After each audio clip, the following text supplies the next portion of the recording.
The preceding program was paid broadcast. Any ideas, comments, and opinion expressed by the program hosts do not necessarily reflect the views and opinion of the station. The program and its producers are not affiliated with the station. Good afternoon everyone. Thank you so much sa isa na namang pagkakataon na akin pong may bahagi sa inyo ang salita ng Panginoon sa hapong ito. Ito po ang inyong lingkod, Pastor Erwin de la Cruz sa Faith Focus. Thank you so much sa panahon natin ngayon na summertime na yung ating weather so salamat at sa patuloy na pagsuporta ng ating mga tagapakinig at ating mga taga-panood sa ating live stream. So magandang hapon sa inyong lahat. Salamat sa inyong walang sawang pagsubaybay sa ating program. Thank you sa ating mga listeners sa 106.1 hindi man namin kayo nakikita but we praise and thank you na kami po ay nakakapagbahagi sa inyo ng salita ng Panginoon. Okay, bago tayo magpatuloy, nais ko lamang mag-pray muna tayo bago tayo magpatuloy sa ating program at hingi tayo ng katalinuhan sa ating Panginoon. Let's pray. Gracious and loving Heavenly Father, we praise you and we thank you, Father God, for this time you have given us. Thank you for the privilege of sharing your word. Lord, we come before your holy presence. We ask for your Lord, for your forgiveness. Forgive us, O God, and make us worthy before your presence as we open your word. And we pray that you may grant us understanding, that we will understand it and ma-apply namin sa aming mga buhay. Patnubayan mo po kami, ikaw po ang manguna at bigyan mo kami ng katalinuhan, Panginoon, na amin pong maunawaan ng iyong salita. And thank you sa pagkakataon na ipinagkaloob mo sa amin. Ganon din po sa aming mga tagapanood at tagapakinig. We pray for wisdom. Gabayan mo po sila at patuloy po silang bigyan ng patuloy na hangarin, Panginoon, na kilalanin ka sa kanilang mga buhay. Bless each one of us as we ponder your word, Lord, in Christ's name. Amen. Thank you. So let's proceed sa ating program.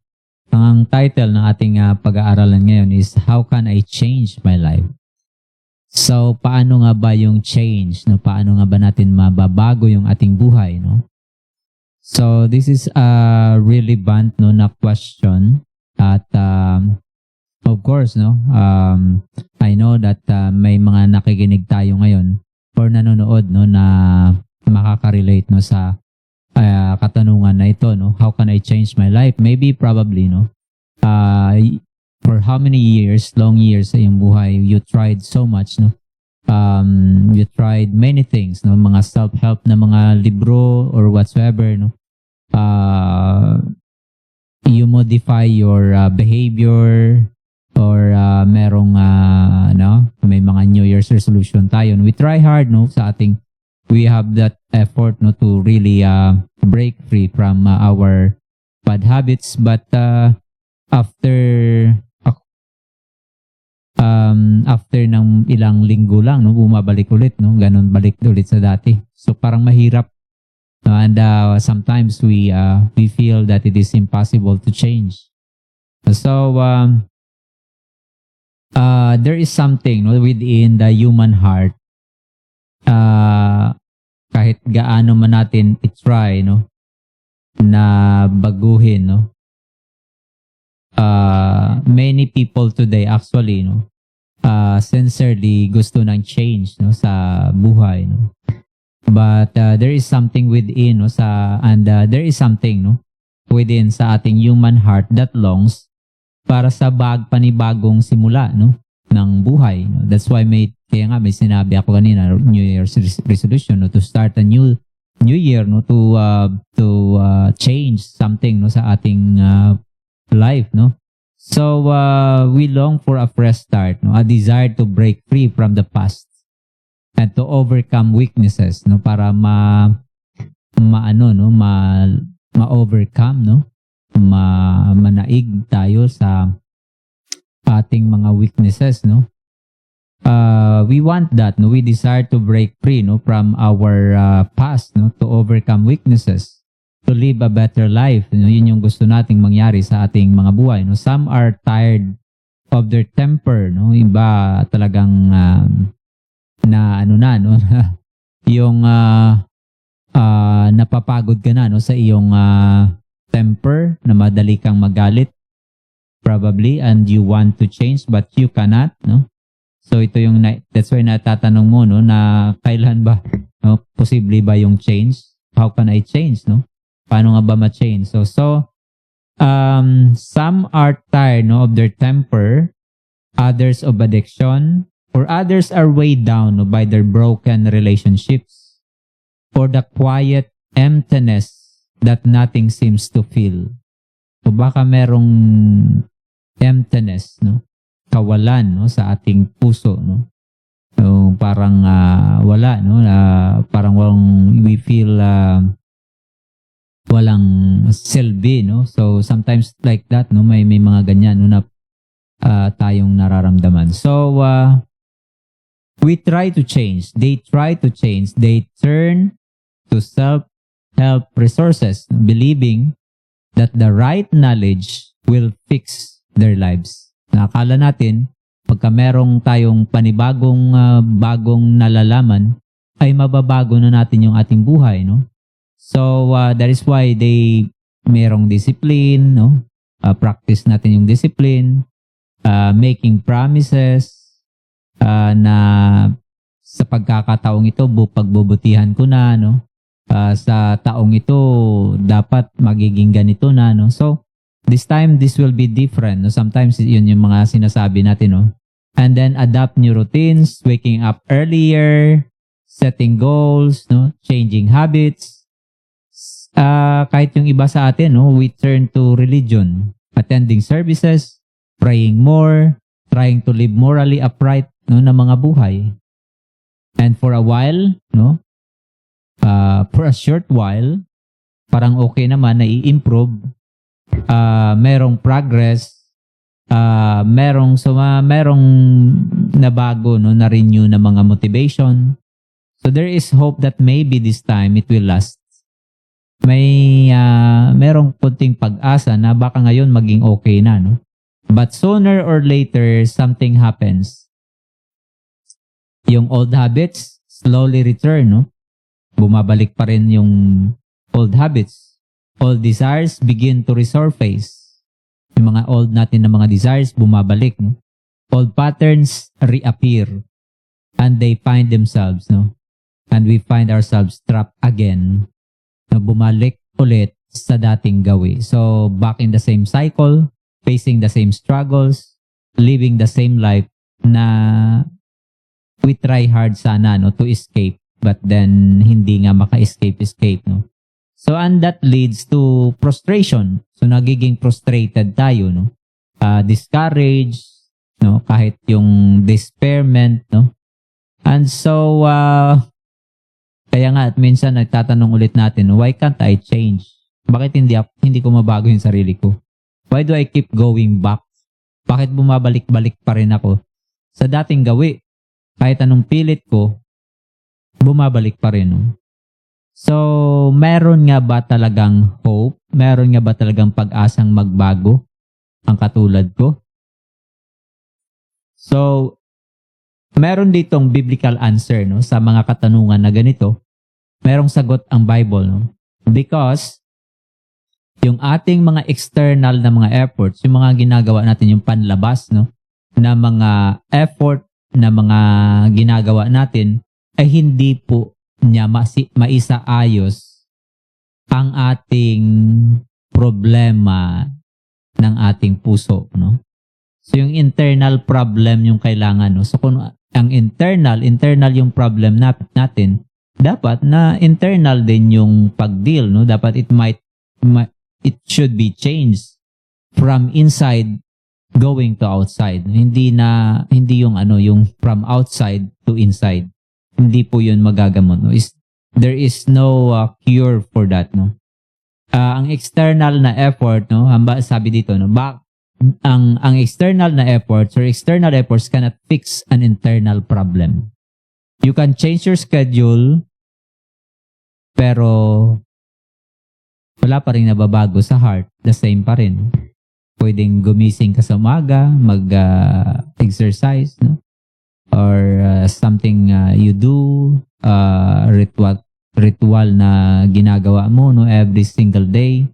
Pero, as time goes by, babalik at babalik pa rin. So, you can improve your image, but still broken pa rin inside. You can improve, pwede nating ma-improve yung image. Ang issue kasi is deeper than habits eh. Ang issue is deeper than habits. Habits is just like yung mga nag-surface lang yan, no, ng mga maling ginagawa, ng mga bad habits. But actually, it goes down deep than habits. It is deeper than routines. It is deeper than behavior. Ang problema ay ang puso. So, until the heart is changed, hanggang sa ang ating puso ay mabago, no? Life will never truly change. Hindi po yun magbabago. Hindi talaga yung totoong pagbabago, hindi yun mababago, no? Until our heart is changed. So that is why, no, real change is not behavior modification. Hindi ito modification ng behavior. It is heart transformation. It is not about trying harder. It is not about doing more. It is not about becoming religious. It is about becoming new. So, and this is why, no, the good news, no, kaya ito yung good news ng Bible, no. God does not simply tell us to change. He makes change possible. Possibly. So, akala natin yung pagbabago dahil sa paulit-ulit nating ginagawa, akala natin yung pagbabago ay mahirap, no, imposibleng mangyari. But yes, no, may truth diyan, no. Kung sa ating sarili lang natin gagawin, wala talaga, hindi talaga natin mababago yung ating sarili. But there is solution sa Bible, no? Na binigay sa atin ng Panginoon, how to change. True life change happens only through Jesus Christ. Okay? We will explain that, no? Napaka-broad nitong sagot na to. True life change happens only through Jesus Christ. So, hindi po sa pamamagitan ng self-effort, hindi sa ating katalinuhan, sa ating wisdom, hindi rin sa pamamagitan ng religion alone, but through a supernatural work of God where He gives us a new heart, a new nature, and a new life. Because change is impossible for us human being, no? Since we have been fallen into sin. Naalala ninyo? Nasabi ng Bible, no? Na for by one man's sin, sabi dyan, no, sa Book of Romans, for by one man's sin entered into the world, and death by sin, and so that passed upon all men. If I'm not mistaken, that is in Romans chapter 5 verse 12. No? Wherefore, as by one man's sin entered into the world, and death by sin, so that passed upon all men. It's because of the sin, no, that entered into the world because of Adam and Eve, no, na nag-violate sa command ng Panginoon. So, sila yung sila ang gumawa ng kasalanan kung bakit tayo ngayon ay mayroon sin nature. So, it's one of us has a sin nature within us na dapat mabago. At mangyayari lang iyon, no, sa pamamagitan ni Jesus Christ. Without Jesus Christ, we cannot change. So, number 1, no, change begins with a new identity. Ang pagbabago ay mangyayari lamang sa pagbabago ng ating pagkatao. No? Change begins with a new identity. Dapat mabago yung ating identity, no? being a sinner to being saint. Hindi po 'yun mangyayari no sa ating lakas, sa ating magagawa, no? It will only happen through the supernatural work of Jesus Christ. Sabi ng 2 Corinthians chapter 5 verse 17, and I will read this verse, no? 2 Corinthians chapter 5. Okay. 2 Corinthians chapter 5 verse 7. Sabi dito, this means that anyone who belongs to Christ has become a new person. The old life is gone, a new life has begun. So, yung explanation po nito no, ng itong verse na ito no, is sa 2 Corinthians chapter 5 verse 17, it teaches that real and lasting behavior change begins with a transformed identity. So, dapat muna mabago yung ating pagkatao, yung ating identity, bago mabago yung ating behavior. So, if anyone is in Christ, he is a new creation. So, this means that change does not start with effort. Hindi ito mababago yung ating sarili, no, sa ating effort, sa ating discipline, or sa self-improvement, but with a relationship with Jesus Christ. A person who is in Christ is spiritually united with Him. So ito yung mangyayari, no? When a person is in Christ. So before that, no? Before a person can be in Christ, no? Of course, he will pray. I-admit niya kung sino siya, makasalanan, and in need of a Savior. And then repent of that sin. And then, yung Panginoon ang magbabago. Bibigyan niya tayo ng new nature, new life, no? New identity, new hope, no? Yun yung ipagkakalob ng Panginoon. The moment that we come to Christ, we accept that we are sinners, and that, you know, we repent of our sin, and put our faith in Jesus Christ as the only Savior, no, na makapagliligtas sa ating kasalanan, then that change, no, will take place. In that moment, God will grant us a new life, a new hope, a new identity. We become His children. At sabi sa Bible, kung yung babasahin, na ang anak ng Panginoon ay binigyan niya ng ng power, no? Binigyan niya tayo ng power na maging anak ng Panginoon. And then He gives us a new nature, no? Sa Book of Peter, no? Sinabi diyan na binigyan niya tayo ng new nature.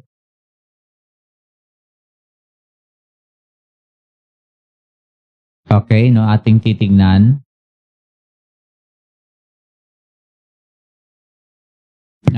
Dito, no, sa 2 Peter chapter 1 verse 3 to 4, na binigyan niya tayo ng divine nature, no. He has granted to us His precious and very great promise, so that through them you may become partakers of the divine nature, having escaped from the corruption that is in the world because of sinful desire. So, binigyan niya tayo ng power, and then na maging divine, no, partakers tayo ng divine nature ng Panginoon. Because without that, no, yung bigyan tayo ng panibagong nature ng Panginoon, na baguhin niya yung ating puso, walang change, genuine and lasting change, no, will not happen unless God will first, no, change our heart. Unang-una yung mangyayari ay ang pagbabago muna ng puso, na mangyayari lang kapag ang Panginoon ay pumasok sa buhay ng isang tao. Now, no, balik tayo, no, doon sa sinabi sa 2 Corinthians chapter 5 verse 17. sinabi dito, if anyone be in Christ, is a new creation. This means the change does not start with effort, discipline, or self-improvement, but with a relationship with Jesus Christ. A person, yung isang tao na nasa kay Kristo, is spiritually united with Him. And this union, itong union na ito, no, in between the sinners, in between the person, between you and God, no, becomes the foundation of all true transformation. So, lahat ng transformation ay manggagaling dito. Without this, no, walang totoong transformation. Modification, pwede behavior modification, but true or real na transformation cannot happen without Jesus Christ. Without Christ, behavior change is only temporary and external. So kung wala si Kristo, wala siya sa ating buhay. No? Yung changes no will not take place. It will always be temporary at babalik tayo no, sa dating gawin. So itong verse na binasa natin declares that the believer is a new creation, meaning God does not simply improve the old self. Hindi lang in-improve yung old self, but He creates something entirely new sa puso ng taong yun. So this includes a new heart, new desire, no? Dahil bago ang heart, bagong desire, and a new direction in life. So mayroon ng direction yung Panginoon. So this includes a new heart, a new desire, a new direction in life. So before Christ, a person may try, no? Bago si Kristo dumating sa buhay ng isang tao, pwede siyang mag-try no, na ma-change ang behavior, but still desires sin. So after coming to Christ, isang taong lumapit sa kay Kristo. So there is growing desire for righteousness. Meron na siyang growing na desire for righteousness. Behavior begins to change because the inner nature has been changed. Behavior change ay possible because ang unang nabago ay yung puso. Unless yung heart ay mabago ng Panginoon, nabaguhin ng Panginoon yung ating puso, we cannot. By our own selves, we cannot change. So when it says the old has passed away, it refers to the believer's old identity. Once enslaved to sin and separated from God, while this does not mean instant perfection, hindi ito nagsasabi na instantaneous yung perfection. It does mean ito ay nangahulugan na ang kasalanan ay wala na siyang sin no longer has ultimate control. Wala na siyang control. So the power to say no to sinful habits is now present.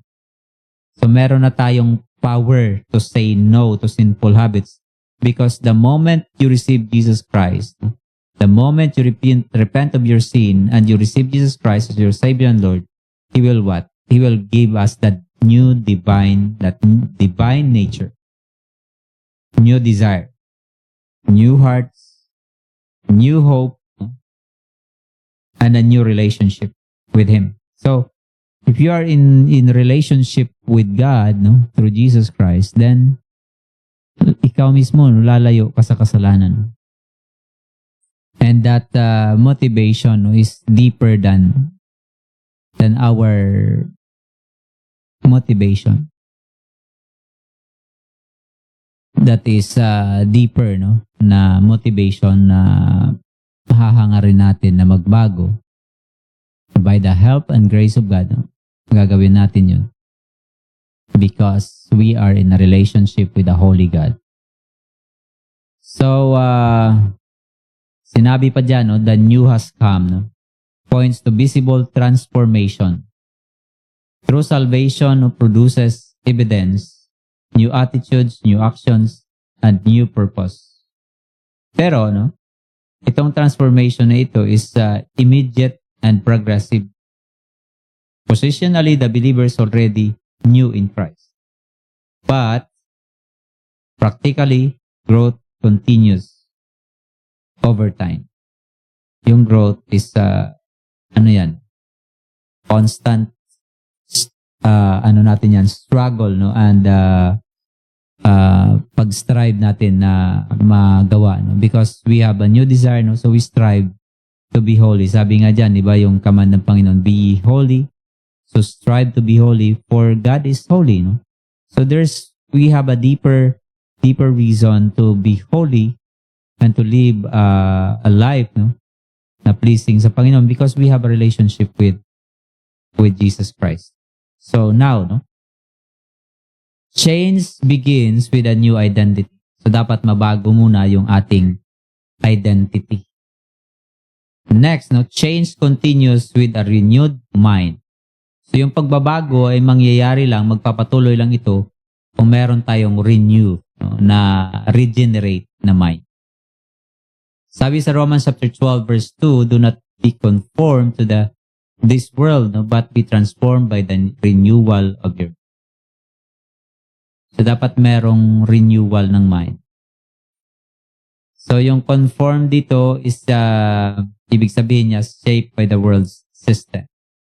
So be not conformed, no? Do not be shaped by the world's system. Hindi tayo magpabago, no? Magpa-shape sa world system. Ano-ano ba yung mga nasa world, no? Of course, di ba, meron tayong world na system. Let's look at it, no? So anong ibig sabihin ng worldly system? Ano ba ang ibig niyang sabihin? Biblical na explanation.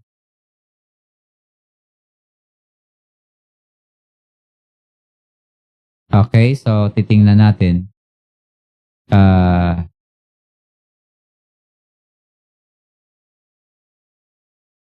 Okay. So ano nga ba ang ibig sabihin ng world system? Meaning, no, itong sinasabi ng worldly system is a system of thinking opposed to God. Sabi di ba dyan sa ating binasa kanina, no? Do not be conformed to this world. Ang ibig sabihin dito ng world is pattern or mold, no? It pressures people to think. Diba? Sinasabi ng world, follow your heart. So what your heart's desire, you follow it. But that's not, no? Sabi sa Bible, follow God. No? Not follow your heart, because our heart is deceitful. Pabago-bago yung ating puso, no? Hindi po ito unchangeable. Ito ay pabago-bago. Deceitful nga yung ating heart, no? Ano pa yung sinasabi ng mundo, no? Do what makes you happy. So kahit na makasalanan, dahil nakakapagbigay ng happiness, no? Sometimes yun yung ginagawa. Yun yung mundo, no? They do what makes them happy. Sasabihin pa nila, no, that truth is relative. Yung truth ay nakadepende sa kung ano ang gusto mo. So these ideas often contradict. Itong mga idea nito ay contradictory sa sinasabi ng Bible. Ano pa, no? A system influenced by Satan. Yung world system is sistema na influenced, no, by Satan himself. The God of this world has blinded the minds. Satan works through the world system.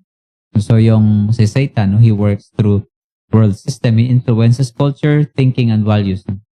So yung thinking, yung values, no, he influences until na talagang makasalanan ng tao. So because the goal, no, yung goal ni Satan is to blind people from and keep them away from. So yan yung sistema ng mundo. Ano pa? A system driven by sinful desires. Lust of the flesh, lust of the eyes, and the pride of life. Yun yung mundo. Yung lust of the flesh, lust of the eyes, yung dinidesire ng ating man, and the pride. Yung pride. Buhay. Number 1 is lust of the flesh, sinful cravings, pleasure. Lust of the eyes, greed, materialism. And then, pride of life, self-exaltation, independence from. So the world system says, live for yourself. Yan yung ibig sabihin ng world system. So do not conform, do not be shaped by the world system. Hindi tayo dapat ma-shape ng statement na follow your heart or what makes you happy. So be it, yun di ba yung ano ng mundo. So do not be deceived, no? To follow that na baka isipin natin yun yung tama. Kasi sa mga kanta, di ba, makikita natin na okay lang, no, na okay lang gumawa ng kahit anong bagay basta't nakapagpapasaya. Ganon yung mga sinasabi sa mundo. So, opposing talaga siya sa sistema ng Panginoon. So, change continues with a renewed mind. So, do not conform. Hindi dapat tayo mag-conform sa sistema ng mundo. Dapat, sabi dito, no, be ye transformed. Yung word na transform dito, ito yung ginagamit sa ito yung word dito is metamorpho. So, meron na tayong hint kung ano itong word na to, no? From the word, no, na metamorphosis. So, yung transform dyan, kung iyong titignan, metamorpho sa original na word, which is in Greek. Ang ibig sabihin niyan is, di ba, ang butterfly, hindi yun nagbabago by doing something outward na bagay sa isang butterfly. Hindi yan lilipad. Kahit lagyan natin yan ng pakpak, pin mo ng pakpak yung caterpillar, hindi yan magiging butterfly. But what will happen is that papasok siya sa cocoon. In that cocoon, babaguhin siya. And that change must come from the inside. So, magkakaroon ng transformation. And then what will happen? Lalabas siya dun sa cocoon na meron ng pakpak. At habang palabas siya dun sa cocoon, by the way of its struggle na makalabas dun sa maliit na butas sa cocoon, ay magkakaroon ng friction sa kanyang pakpak. Ayun, dahil yung friction magkukos ng heat. Ang heat ay kailangan ng kanyang pakpak para para maging ma-fully develop into a mature kind of wing na paglabas niya doon sa cocoon ay pwede nang makalipad. Yun yung metamorpho. So, nangangailangan siya ng internal na change bago mag-change yung ating outward. So, bago pa mabago yung ating mga attitude, yung mga temper natin, yung ating lust of the flesh, yung pride of life, sari-saring mga bagay na ginagawa natin yung walang control sa sarili.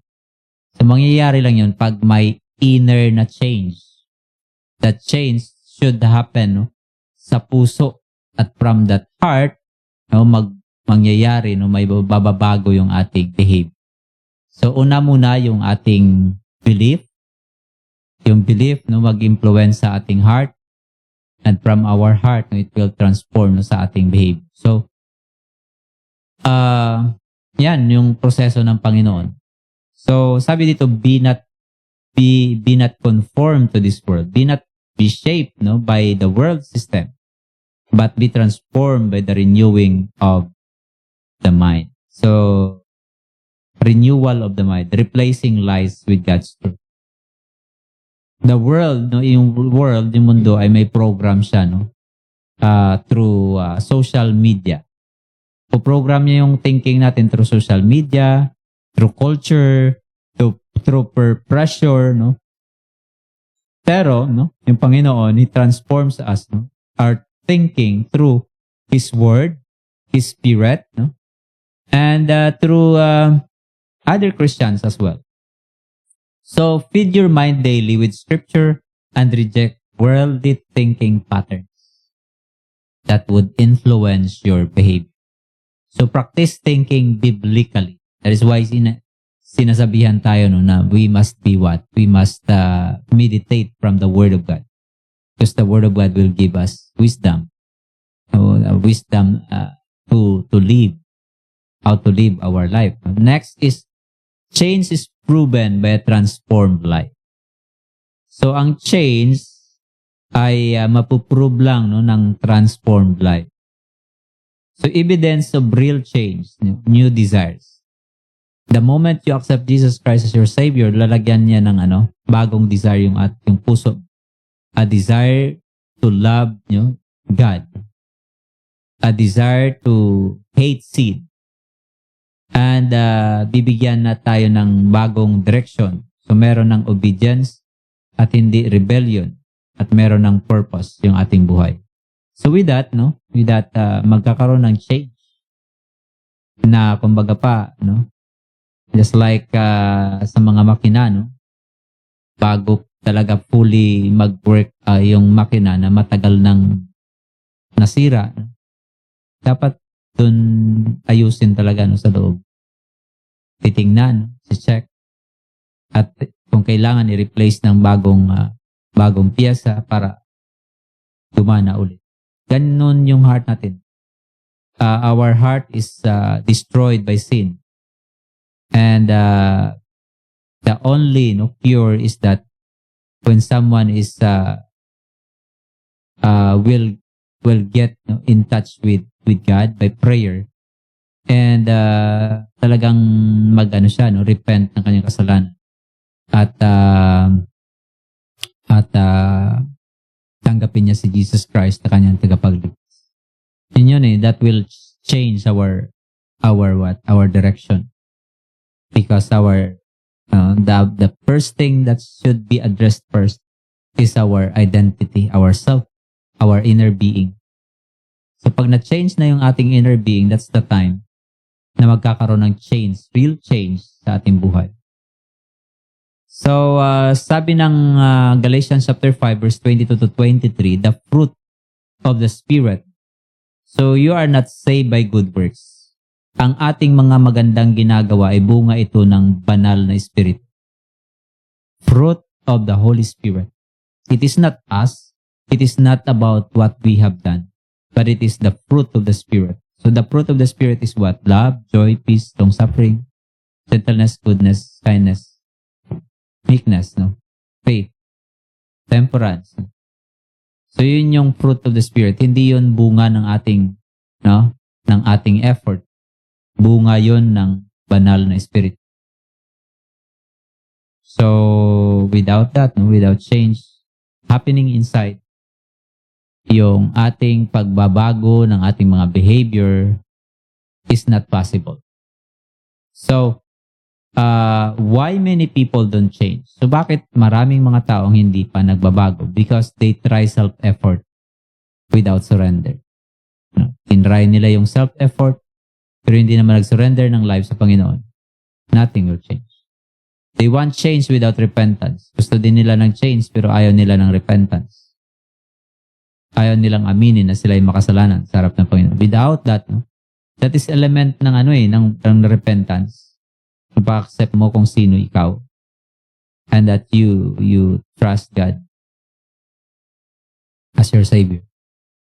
So, why many people don't change? Because number one, they tried self-effort without surrender. They try what they can do for themselves. Pero walang surrender. Hindi siya nag-surrender, hindi siya sumuko ng kanyang buhay sa Panginoon. They want change without repentance. Gusto din nilang magbago pero ayaw nila ng repentance. But you cannot do that. Repentance is what? Promising God, confessing your sin to God, and then you turn your back from sin and turn toward God. So, hindi ka na gagawa ng kasalanan. You turn. You have that 180 degrees turn, pabalik, papunta sa Panginoon. So,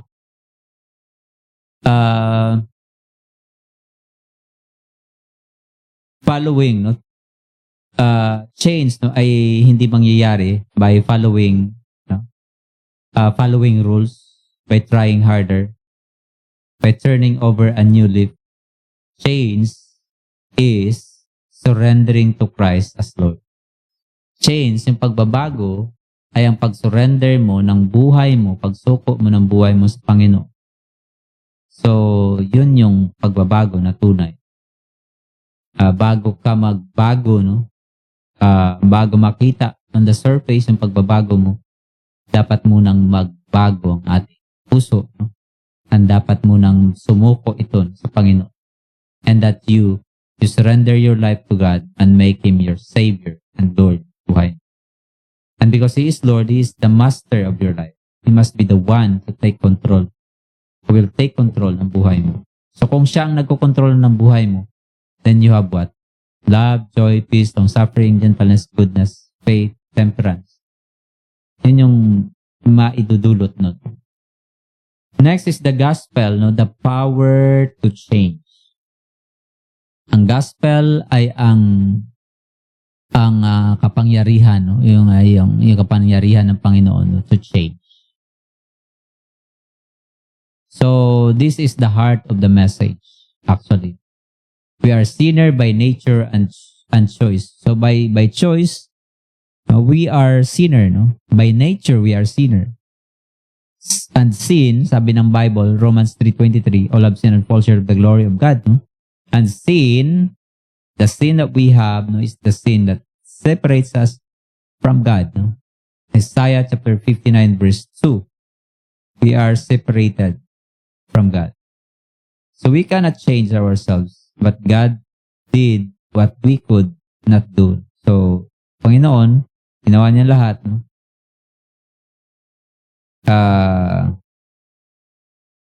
God did, no, what he could not do. So Jesus Christ lives a perfect life. So si Jesus Christ, He lived a perfect life. So yun yung pinamuhay niya yun. Namuhay ang Panginoon sa mundo for 33 years without sin. So He died on the cross for our sins and He rose again in victory. So ito yung ginawa ng Panginoon para sa atin. Because we cannot do to change ourselves. Siya ang gumawa. Jesus Christ lived in a perfect life. He lived a perfect life. At yung perfect na life na yun, i-inoffer niya sa Panginoon, God the Father, as our sacrifice for the sins we have. And then each one who will have a relationship sa Panginoon ay magkakaroon ng relationship lamang kung siya ay magsusuko ng buhay sa Panginoon at hayaan na yung Panginoon na mag-control ng kanyang buhay. Yun yung change. Yung change na yun ay mangyayari sa atin kung yun ay una sa lahat magawa at will take place. What else, no? Ginawa ni Jesus Christ para sa atin. He made Him who knew no sin to be sin. So ginawa siyang makasalanan para sa atin. Para tayo ay maging malinis at mapatawad ng kasalanan. So Jesus took your sin. He offers you His righteousness. That is the great exchange ng Panginoon. So, di ba? Grabe na exchange, no? He took our sin upon Himself and He died on the cross just as if that He is a sinner, no, na ikaw, no, na siya ang gumawa ng kasalanan, tinuring siyang makasalanan doon sa cross at hinatay siya. Namatay siya dahil doon, dahil sa ating kasalanan. And because of that, dahil He died on our behalf, those who come to what? To confess that He is Lord, to confess with his mouth that He is Lord, then repent of sin, magkakaroon siya ng real, genuine relationship sa Panginoon, and that relationship will be the one and only motivation that person ay mababago ang buhay niya. Dahil sa kadahilan ng meron tayong relasyon sa Panginoon. His righteousness is the one tells us na ganito dapat. So with that purpose sa buhay ay the deep kind of motivation is because He died for us. Grace lang yun ng Panginoon, biyaya lang yun ng Panginoon. Hindi natin deserve, pero Nag-volunteer siya. Inako yung kasalanan. Namatay siya sa krus para pagbayaran ng kasalanan ng past, present, and future sins. Pagbayaran niya doon sa krus. So, 2 Corinthians chapter 5 verse 21, He made Him who knew no sin to be sin for us. Siyang walang kasalanan, ginawa siyang makasalanan para sa atin. So, Jesus took your sin. He offers you His righteousness, and that is the great exchange. Yan yung great exchange. So, my friend, if you are here today, want to change, cannot change by yourself. Magbabago lang yun kung come to Him today, receive, accept that you are a sinner, receive Him as your Savior, and tanggapin mo siya na tagapagligtas siya dahil namatay siya sa ating kasalanan, and in 3 days, after death, He resurrected. And that is to proclaim that even death has no power. Kaya niya mag-resurrect. So kahit yung kamatayan ay walang powers. And sabi nga niya, those who believe in Him will not perish but have everlasting life. Taong tumanggap sa Kanya ay magkakaroon ng buhay na walang hanggan.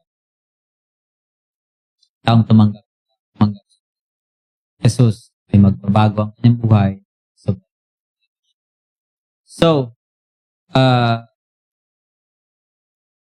if you want real change, I will close with this. You want real change, not temporary change, not outward change, but real lasting transformation, you must repent of your sin. Turn from your sin, believe or trust in Jesus Christ alone as the only Savior, because He's the only one who died as and surrender, give Him your life fully. And friend, your life will never truly change until your heart is changed. Life, buhay niya, bago.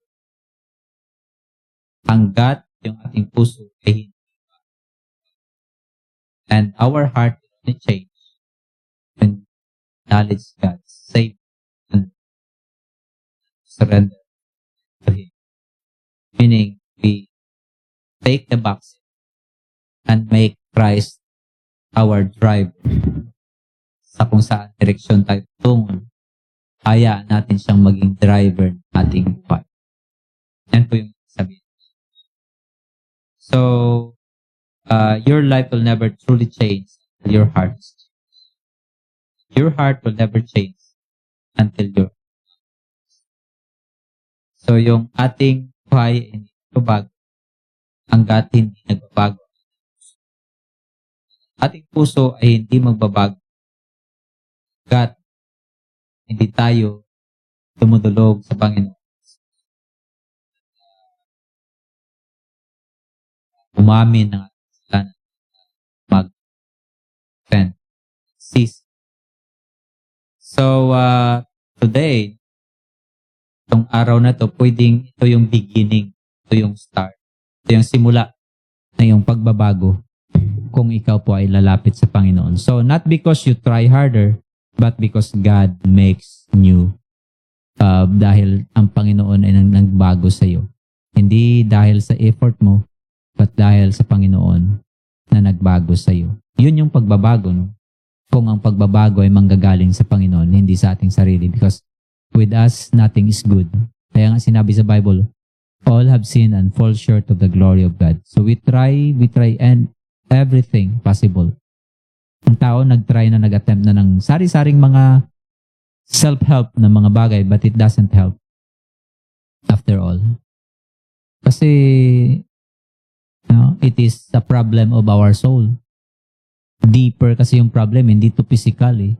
Hindi lang ito physical, it's about our spiritual connection with God. Because of that sin, of that rebellion sa Panginoon, yung rebellion na yun, na kasalanan, na ay yung nature, yung sinning nature ay napasa sa atin. And because of that, wala nang exempted dun. And the only change will happen if we come to Christ and make Him our Savior. Kaya nga tinawag siyang He ransomed our soul. For He is our Redeemer. He redeemed us. Because we have been sold into the slavery sa ating kasalanan. Yung ating nature, yun tayo, yun na yung ating norm. Norm na yun ng ating buhay na gumawa ng kasalanan. At mapuputo lang yun kung ikaw po ay dudulog sa Panginoon. You surrender your life. Ito po yung Panginoon yung aking buhay. Natanggap kita na aking Savior. Nagsisisi po ako sa aking kasalanan. And by that moment, change will come. Kakaroon ka na ng relasyon sa Panginoon. At magkakaroon na ng totoong pagbabago ang iyong buhay.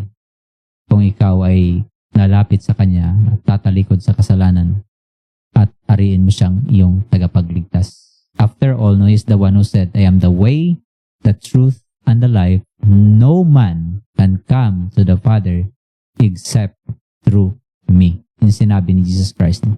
Walang may makakaabot sa kaharian ng Diyos Ama nang hindi dadaan sa kay Jesus Christ. He is the only name given among men whereby we must be saved. Acts chapter 4 verse 12. So my friend, I hope that na-realize mo na kung ano ang reason bakit hindi pa nagbabago yung buhay mo. It is because you have chosen the wrong solution for your real problem. So the real solution for your transformation is not by yourself. It is by the help of God, by the grace of God. Sinabi sa Bible, I can do all things through Christ who strengtheneth. So, only Christ can change you. And unless you come to Christ, you will never.